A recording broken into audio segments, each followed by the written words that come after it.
हाय दोस्तों, आज फिर एक और कहानी के साथ तैयार है आपका स्टोरी संसार। आज की कहानी है देवरानी जेठानी निकली सगी बहनें। शांति निवास। वैसे तो इस घर में शांति ही शांति थी, लेकिन बन्नों को ये शांति पसंद नहीं थी। बन्नों की दो बहुएं थीं, नीता और सुनीता। नीता और सुनीता वैसे तो देवरानी जेठानी थी, पर दोनों सगी बहनों की तरह रहती थी। एक साथ सारा काम करती और बहुत ही प्यार से रहती थी। लेकिन उनकी सास बन्नों को उनका ये प्यार पसंद नहीं था। वो उन दोनों की लड़ाई करवाना चाहती थी, लेकिन कुछ कर नहीं पाती। एक दिन बैठे बैठे उसने सोचा, क्यों ना दोनों बहुओं से खाना बनवाया जाए और एक के खाने की तारीफ की जाए, जिससे दूसरी बहू को बुरा लगे और दोनों के बीच में लड़ाई हो। उसने दोनों बहुओं को बुलाया और दोनों बहुओं से कहा, आज तुम दोनों खीर बनाओगी और जिसकी भी खीर अच्छी हुई उसे मैं उपहार दूंगी। सास का आदेश सुनते ही दोनों बहुएं रसोई में चली गईं और खीर बनाने में लग गई। कुछ ही समय बाद दोनों खीर लेके बन्नों के सामने आ गईं।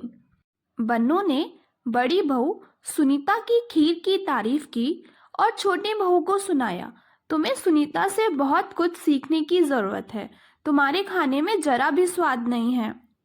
बन्नों को लगा उसकी ये चाल काम कर जाएगी और दोनों में बहुत लड़ाई होगी। इस पर छोटी बहू नीता बोली, हाँ माँ जी, दीदी तो है ही बहुत गुड़ी, मुझे उनसे बहुत कुछ सीखने की जरूरत है। बन्नों ने जैसा सोचा था वैसा कुछ भी नहीं हुआ और बन्नों बैठी बैठी सोच रही थी कैसे इन दोनों के बीच में लड़ाई करवाऊं।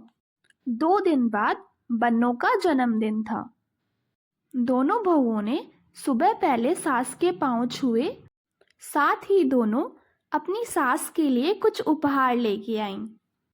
बन्नों ने सोचा, यही सही मौका है, एक के उपहार की तारीफ कर दूं जिससे दूसरी बहू को बुरा लग जाएगा और दोनों के बीच में लड़ाई हो जाएगी। बन्नों ने छोटी बहू नीता के उपहार की तारीफ की और बोली, मुझे छोटी बहू नीता का उपहार ज्यादा पसंद आया।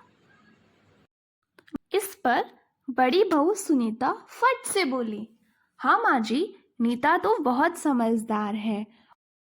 बन्नों की यह चाल भी फीकी पड़ गई। उसे समझ ही नहीं आ रहा था कैसे इन दोनों के बीच में झगड़ा करवाया जाए। वह अपने कमरे में चली गई। कमरे में बन्नों का पति बन्नों के जन्मदिन पर नाच रहा था। बन्नों तेरा मुखड़ा लाख का रे।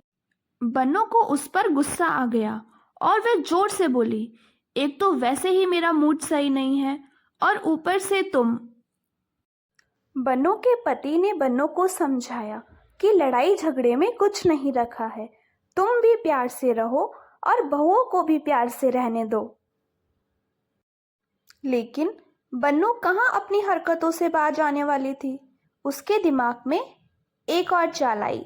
उसने सोचा, क्यों ना एक बहू को किडनैप करवा लूं और उसका इल्जाम दूसरी बहू पे लगवा दूं। इससे तो पक्का दोनों के बीच में लड़ाई हो ही जाएगी। बन्नू एक चोर के पास गई। बन्नू ने चोर से कहा, तुम्हें मेरी छोटी बहू को किडनैप करना है और कोई तुमसे पूछे तुमने ऐसा क्यों किया तो तुम्हें मेरी बड़ी बहू का नाम लेना है। चोर ने कहा, ठीक है मैडम, हो जाएगा। चोर आया तो छोटी बहू नीता को उठाने था, लेकिन अंधेरा बहुत होने की वजह से वह बन्नों को ही उठाकर ले गया। चोर को बन्नों को ले जाते हुए बड़ी बहू सुनीता ने देख लिया। सुनीता चोर के पीछे भागी। भागते हुए उसका पांव फिसल गया और वो बहुत जोर से फर्श पर गिर गई। उसका बहुत सारा खून बह गया। सुनीता को उसी समय अस्पताल ले जाया गया। डॉक्टर ने बन्नू और नीता को बताया, हमें जल्द से जल्द AB पॉजिटिव खून की ज़रूरत है। डॉक्टर की बात सुनते ही नीता झट से बोली, AB पॉजिटिव? मेरा ब्लड ग्रुप भी AB पॉजिटिव ही है। आप मेरा ब्लड ग्रुप ले सकते हैं डॉक्टर। नीता ने सुनीता को अपना खून देकर सुनीता की जान बचा ली और वह लोग जल्द ही घर आ गए।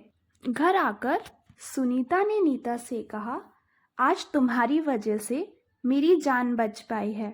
बचपन में मेरी बहन कुंभ के मेले में खो गई थी, लेकिन आज मुझे लग रहा है मुझे वो बहन वापस मिल गई है तुम्हारे रूप में। सुनीता की बात सुनते ही नीता झट से बोली, क्या दीदी सच में? मेरी भी बहन बचपन में कुंभ के मेले में खो गई थी। इसका मतलब आप और मैं सगी बहनें हैं। यह सब देखकर बन्नू को भी अपनी गलती का एहसास हो गया। वह बोली, आज से तुम दोनों मेरी बहुएं नहीं हो, मेरी बेटियां हो। भगवान करे हमारे घर में इसी तरह से प्यार और खुशियां बनी रहे। दोस्तों, आपको ये हमारी सास बहुओं की कहानी कैसी लगी हमें कमेंट में ज़रूर बताइएगा। धन्यवाद।